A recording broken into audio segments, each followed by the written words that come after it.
It's Uncle Skip, the bedtime story master. Uncle Skip, I understand you. You've come with a tale. I got tales. I got tales aplenty for all the boys and girls, all the good boys and girls, all the bad boys and girls. At this point in the game, it doesn't matter what kind of boy or girl you are. It's bedtime story time. Yeah. Give me a little more juice. I like to hear me jacked up. That's what I'm talking about. Yeah. Yeah, that's what Uncle Skip likes. If Uncle Skip's gonna get into bedtime story mode, he's got to really make sure he can hear his own voice reverberating around his head a little bit. You know what I mean? Sometimes it's good to hear your own voice reverberating. I certainly like hearing my own voice. You know darn tootin' well what I mean. Darn tootin'. That's why I like you. That's why I always tune in each and every. I'll tell you. Yep. Nightcats. Yep. Nightcats has been going on in your dreams every Sunday night since the beginning of the Mesozoic era. I'll tell you, if I wasn't right here right now, I'd be asleep right now. Yeah, those stories, I'll tell you, they always get me that molasses wave. Sent me into a deep dream state. Oh, man. That molasses wave.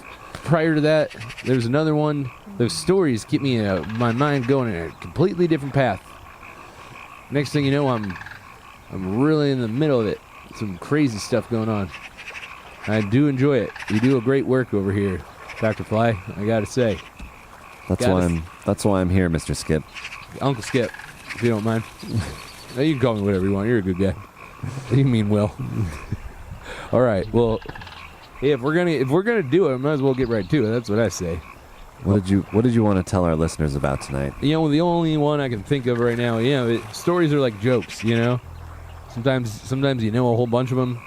Other times, it's like you're the dumbest person in the whole wide world, and your brain just emptied out of all its good thoughts. All you can think of is those little black and white cartoon cows with their knees wobble out and their torso drops down to the ground, and then their elbows wobble out and they get tall again. You know what I'm saying? Oh yeah. Yep. I can see it vividly. And it's like, where's all like every night I see it. Where's my stories? Where's my jokes at? All I got are these black and white cartoon cows dancing again with their torso dropping and their limbs waving. You know what I mean? What keeps them going? It's like a perpetual motion machine, and that's why they say that Walt Disney sold his soul to the gosh darn devil. Because I always assumed he did. He didn't create that on his own. He lays it all out in Fantasia from a different dimension entirely. Yeah. Yep. Well, yep. If we're talking about the devil, might as well be quick about it. I don't like dabbling in any of that devil talk too much, too long. Out with the bad, in with the good. It's attraction theory. I'd rather just tell some good old nighttime stories. This one's got no devil in it. Actually, some of my nighttime stories do include devils. This one does not have devils. This one has St. Peter's in this one. No, and Jesus. Jesus is in this one. It's like the opposite of the devil. But it's great about this story is ain't same universe. It ain't no church story though. I like when Jesus works his way into just normal people stories. That one about when he's on the bus. That was a song. The stranger on the bus. Oh yeah. Yeah. What if God was one of us? I like that song a lot because it makes you think. Just a slob. Yeah. He probably would. He'd probably be listening right now. Probably. He'd be kicking it. Seems like a night owl. If he were one of us, yeah, it is a weird thing though. If he were one of us, then he wouldn't be God. But that's a whole philosophical. Yeah. But we don't get time for that. It's time for bedtime stories. Yeah, we don't have time for chit chat about anything else. No, we got to get right down to business. Yeah, we better. I'm a real on top of that. And I'm a real businessman. I'm like a Forbes 500 businessman. If storytelling was a business that would get you in the Forbes magazine, I'll tell you that. It can be if you put the stories in books and you sell a whole bunch of them. I wouldn't know anything about business. I ain't the type. Uncle Skip ain't the type. The game is to be told, not to be sold. That's what Uncle Skip always says to all the good boys and girls and the bad boys and girls. Because I don't discriminate. I ain't one to judge. That's not why you came here. No, some of my stories weave like parables, though. You know, so maybe there's a lesson in it for everybody. Different, incomparable parables. True, truly. These are timeless tales. Terrible. Timeless tales for all types. Without any further ado, the story is called Gambling Hansel. You ready? You ready for their Dr. Fly? You got that bass guitar that weaves some good old sounds with it. I like that a lot. I'm gonna imagine, if you don't mind, that we're by a fire outside. We're ready. Kind of a good ways past the crossroads. Chilling out. Well, Gambling Hansel was named as such because once upon a time there was a man named Gambling Hansel who was insatiable. There's no game Gambling Hansel was not down to play. If he had $1, you better believe it, he was betting $2. And it was that kind of guy. Just like a lot of the type, he was the archetype of the down on his luck gambler. Always hopeful, but never realistic. Gambling Hansel was always gambling away everything he had. And it just so happened that he was one day away from losing the home that he lived in, from all his gambling debts. When Jesus and St. Peter came into town, taking a little time off, to proverbially, be as one of us. Good for them. Yeah. So they want them to like normal, and they want to go where the normal people are, the most real folk, and they're just in a normal village with gambling addicts like Hansel. And Hansel was at home. He was just about to leave to go do what he does best, lose all his money. And when Jesus and St. Peter said, "Hey, you mind if we stay in your crash your place tonight?" And Hansel said, "No, I don't mind. It'll just cost you a little bit." And they said, "Well, yeah. Naturally, I'm Jesus. I don't break no rules. Here's how about $5." And again, Hansel was like, "Sweet, yeah, I'll take $5." And he knew it was Jesus too, but he knew it was Jesus like off duty. So he was like, "All right, sweet, Jesus. Here's the deal. You hang tight. I'm gonna go get some wine and bread for you. I can be hospitable. Now that you gave me some dough. I'll be right back." And Jesus said, "Yeah, can you get me some cheese?" Hansel was like, "You bet. Toss me a couple more bits." So Jesus, flicks him 50 cents. And Hansel goes, he was headed to the market on the corner to get some bread and wine and cheese. When he passed the old gambling house, he saw all his gambling buddies, and they said, "Hansel, do come in." Oh, no. "Why don't you rest your feet for a while? You look like you've been journeying for some time. Those heavy pockets of yours. Why don't you come take a seat at the table here? Plenty of action for you." And Hansel said, "All right, well, I got kind of on a mish, but I can always toss the old dice, clicky clack a little bit." Next thing you know, all Jesus' money is gone. Hansel never got to the market. Never lost it all in the gambling house. And also, like, a considerable amount of time went by too. So Jesus and St. Peter are just like not fairly awkwardly, after a certain amount of time goes by, hanging in Hansel's house. Hansel's a degenerate gambler. There's not like he's got like a lot of stuff to keep yourself occupied. It's not really a fancy house. Yeah. And so they say, "You know what? Let's go find where Hansel's at. The market can't be too far." And then they see Hansel in the street. Hansel sees Jesus and St. Peter, and he says, "Oh crap!" So he immediately drops to the ground, starts fiddling through the detritus and debris on the street, as if to be searching for some coins that dropped. Clever. And I don't know if anyone at listening range has ever had the experience where you're feigning something, and you're basically caught red-handed, and you keep the act up, even though you know you're busted. You gotta commit. Fully commit to the bit, 100%. That's what Caitlin Hansel was doing, and Jesus walks up. And the funny thing is, like, it's off-duty Jesus, but we're existing in the world where, like, everyone like, Jesus can, like, he knows, he's omniscient. And so Hansel's like, oh, Jesus, I'm looking, I dropped the change, I can't find it. And Jesus says, might as well just get up, Hansel. Here's a couple more bucks. You're not fooling anyone. I'll be back at the house. This time, go right to the market. Get us that bread. The wine and cheese. Actually, he says, never mind. Just give me the cheese and the bread. And Hansel's like, sweet. Easy done. Boom. Goes to the market, gets the wine and cheese, or the bread and cheese, comes back to the house. Then Hansel says, yeah, why'd you forget about the wine? And Jesus says, well, go to your basement, fill us up with the wine down there. And Hansel says, I don't got no wine in the basement. And Jesus says, I don't need to repeat myself, Hansel, but I will, go down, get that cellar wine. And then Hansel's like, oh yeah, all right, yeah, it is Jesus.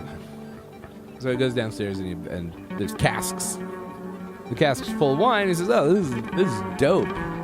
Having Jesus as your tenant, this is a pretty sweet gig. So they drink a bunch of wine, have a great night, a wild time together. Hansel even gets Jesus and St. Peter to gamble a little bit, and they're like, all right, that's it. Just one game, that's all. And then in the morning, then they all go to bed. In the morning, Jesus says, hey, Hansel, gotta be on my way. Since I'm just I had such a great time. I like you so much. I'm gonna grant you 3 wishes. And Hansel said, well, that's great. All right, here's what I want. I want a deck of cards that you can never lose with. I want a set of dice that you can never lose with. And wish number 3, I want to have a tree that grows every type of fruit.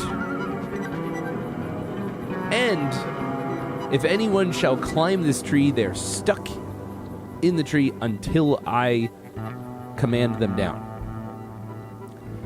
St. Peter protested, but Jesus, being a man of his word, committed to the bit, as they said, and said, all right, Hansel, here you go. Here's a deck of cards that you'll never lose with. Here's a set of dice that you'll never lose with. And, right next to your house is a little sapling that quite soon will become a tree of every type of fruit. It's crazy he had those 3 wishes just ready. Ready. He was like, as if he would never ask. He's a dreamer. From the minute he saw Jesus walking down the street, he said, here's my chance to get those 3 wishes I've always wanted. Perfect. Yeah.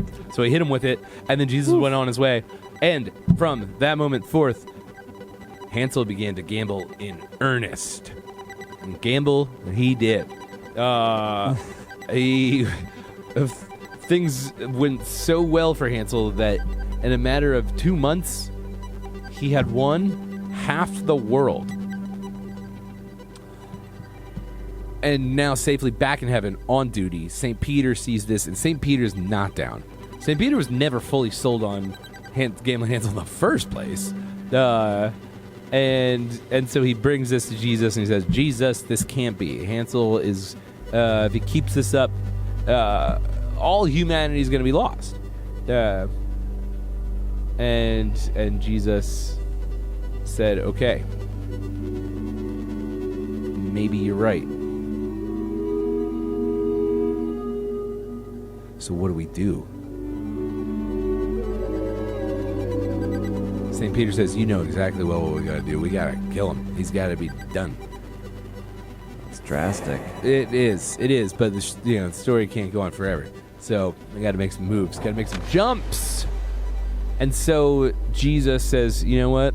I can't do this myself. We got to go with our main contracted guy. Death. So he sends Death out to find Gambling Hansel. Death finds Gambling Hansel. Middle of the game, of course. Big high stakes. And he taps, Death taps Hansel on the shoulder. And Hansel looks over and sees that it's Death. He's got the big scythe and everything. And he says, all right. Hey, I'll be, as soon as this game is over, I'll go with you. But hey, why don't you go in the meantime, grab me a couple pieces of fruit from that fruit tree over there, Death, on the higher branches, and then I'll be right over. So Death shrugs his shoulders and says, all right, after this game, I'll be in the fruit tree. So he goes and he reaches to the higher branches. His feet leave the ground. His hand is reaching the branch. And his foot was unable to touch the ground evermore. Gambling Hansel has trapped Death in the fruit tree. The ever fruit tree. Every fruit, every branch. Death munching grapes. Death pounding guavas into his bone face. Death unable to escort any mortals to the nether realms. So no one can die. No one died. This went on for 7 years, Dr. Fly. That's bad. And all the while, St. Peter was flipping his lid, as the kids say. He really lost it. And after 7 years had gone by, St. Peter had absolutely enough and said, Jesus, he must be stopped. No one's been able to die. There's no, Earth is full of people with no limbs bleeding out. I mean, like, horrendous stuff. They probably want to die. People wanted to die. People needed to die. That's the thing. People need to die. The forests need fires. Humanity needs to die. It's just facts of life. And St. Peter brought this to Jesus' attention. Jesus agreed. So down they went. And Hansel's still at the gambling table. Turns around. And Jesus just puts his 2 fingers right at Hansel's eyes. Boom. Immediately Hansel finds himself in one of the great places that stories can take you. In the in-between space. A space where he's not where he was prior. It's a new space. It's a space that's been hinted at here and there. It's a space with doors. Kind of entrance ways. Multiple ones. One leading to like the good. One to the middle. One to the fiery other. And so Hansel knocks on the good door.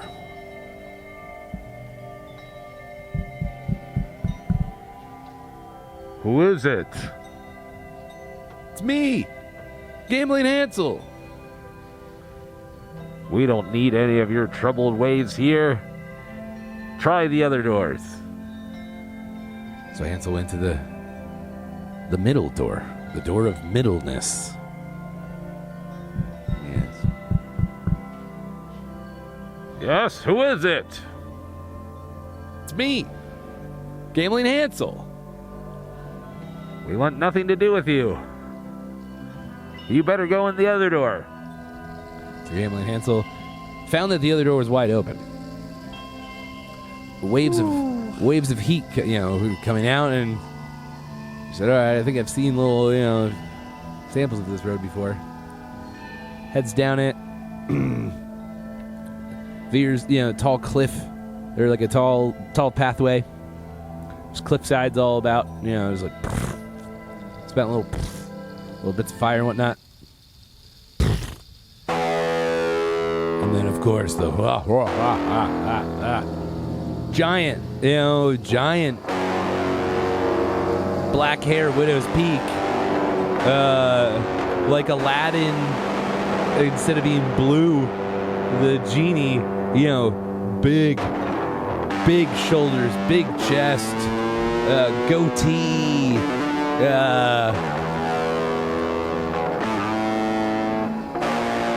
pretty gnarly looking dude, real tapered waist, like a satyr kind of horse body. The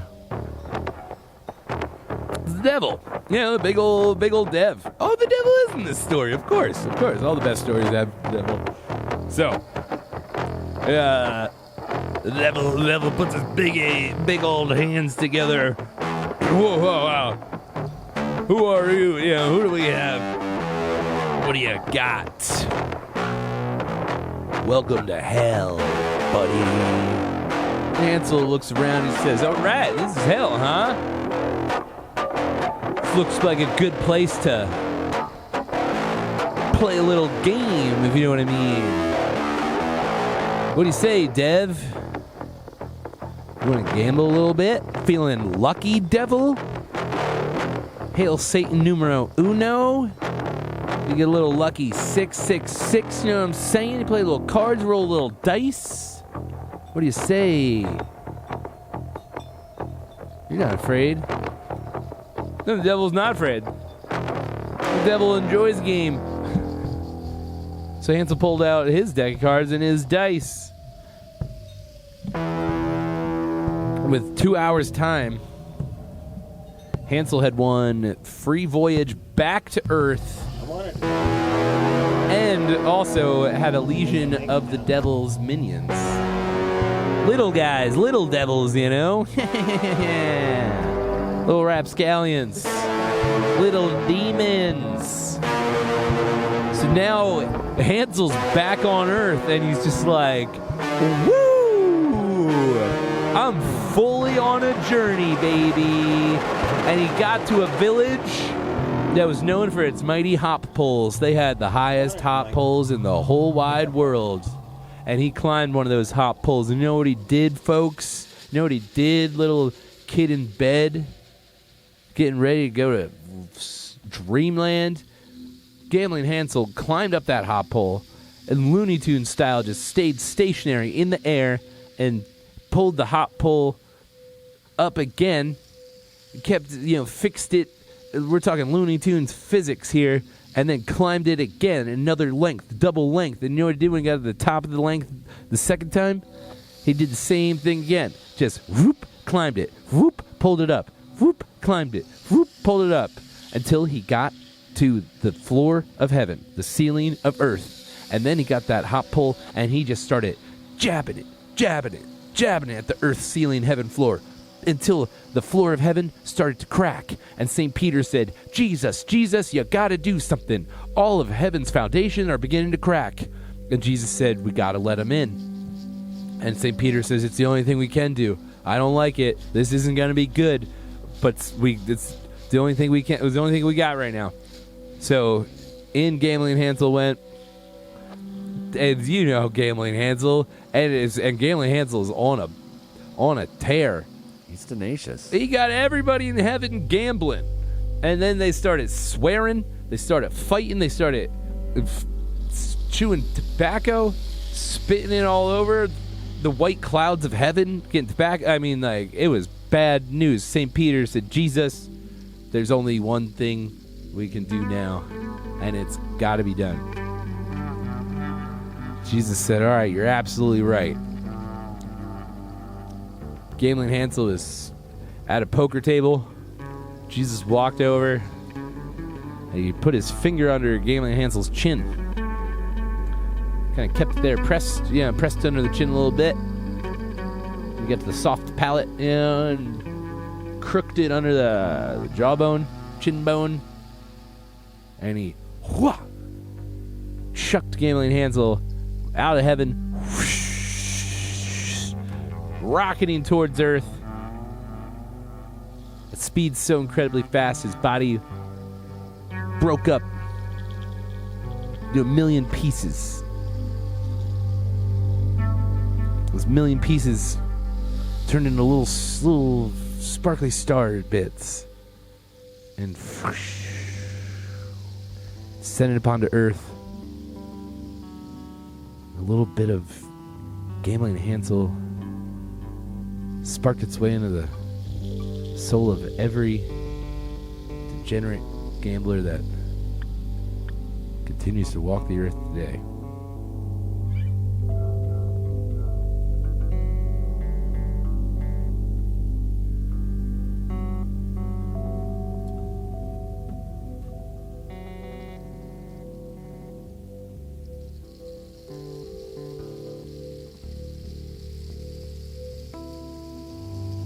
What do you mean you're not asleep yet? Huh? What do you mean that didn't drift you off into that place of yawn? Winking, blinking, and nod. You know what I mean. What do you mean? You better chill out. Nose breath. Baby. Nose breath. In through the nose. Baby. In through the nose. Out through the mouth. Longer. Out through the mouth. Longer. You gotta chill, baby. You better. You gotta take it in the nose. Blow it out of the mouth. Blow it out nice and easy.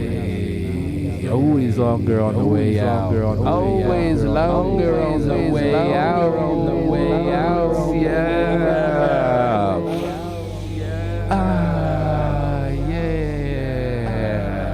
Now I lay me down to sleep. Yeah.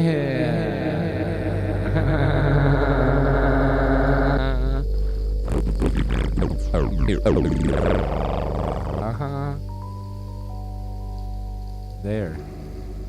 Better? I bet. So much better now. Isn't it?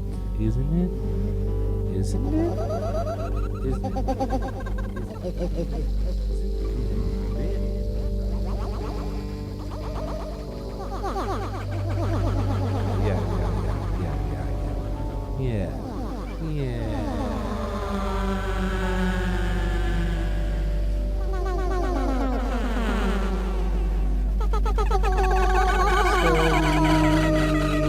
I just love Uncle Skip's bedtime stories. I love them. Love them so much.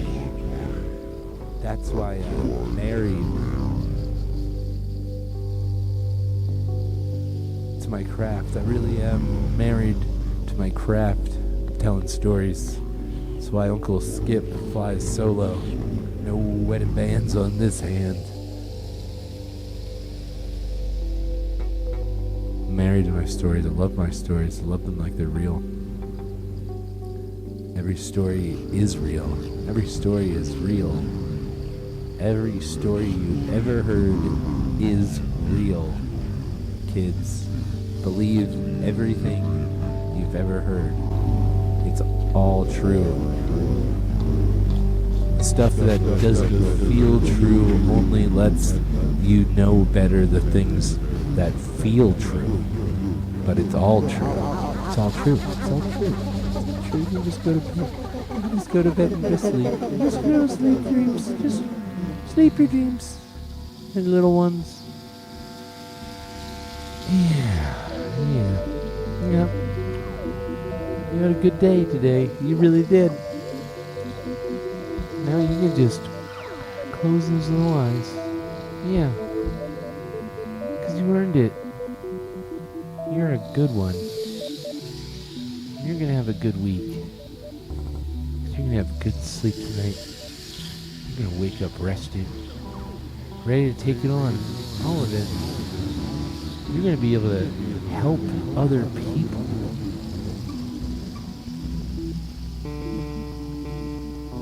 Drink a glass of water in the morning. Don't drink too much before you go to bed.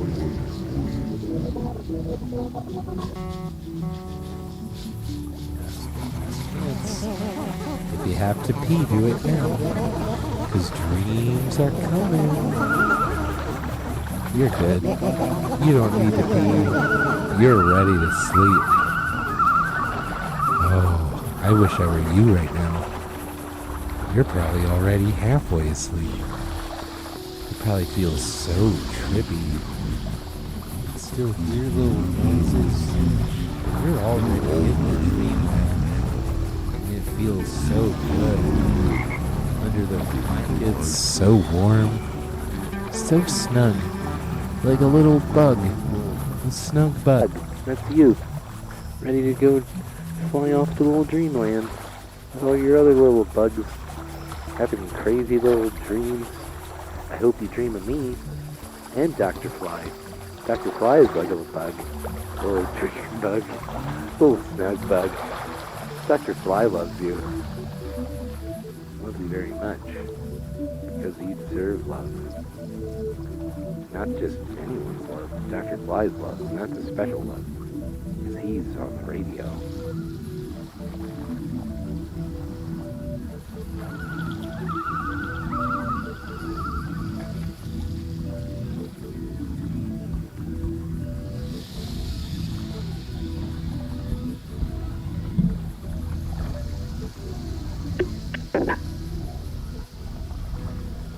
This has been Dream Cats, every Sunday from 10 till at least midnight on KFGM. Sweet dreams.